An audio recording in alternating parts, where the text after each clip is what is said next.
Welcome back, everybody.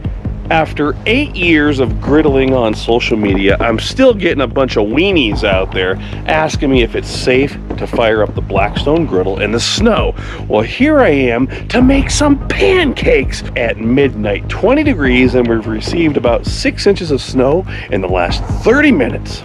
I hope you're ready for the cold, hard truth. Oh, yeah, baby.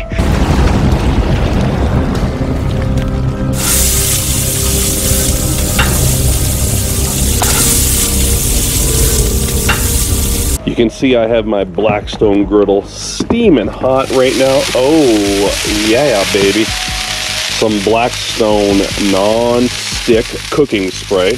And, of course, my pancake batter mix. And straight down onto your griddle top, of course, like so. And as soon as your batter gets those little bubbles, you want to get in there with your spatula and give them a flip. Of course, country crock is always going to be my butter of choice for doing pancakes. Check it out. Then we'll just stack these up like so. Let's plate it up. And you know I have to have a 100% pure maple syrup. Oh yeah, check it out. Take a look at that. Oh yeah, baby. Let's give it a try.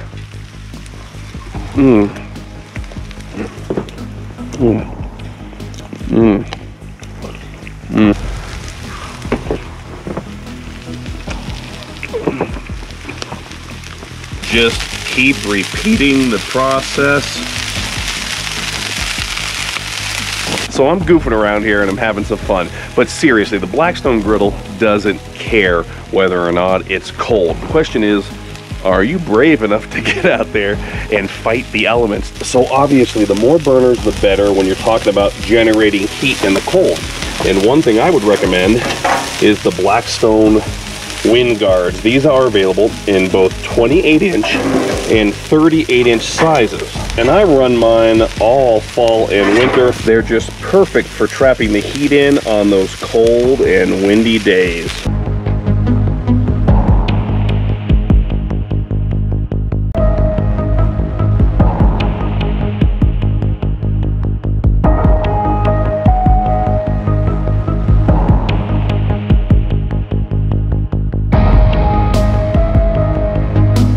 So get your warm clothes on and get on out there, because the Blackstone Griddle really doesn't care how cold it is. Don't forget to smash that like button. And until next time, everybody, this is Todd. I'm saying praise the Lord and pass the pancakes. Flapjacks.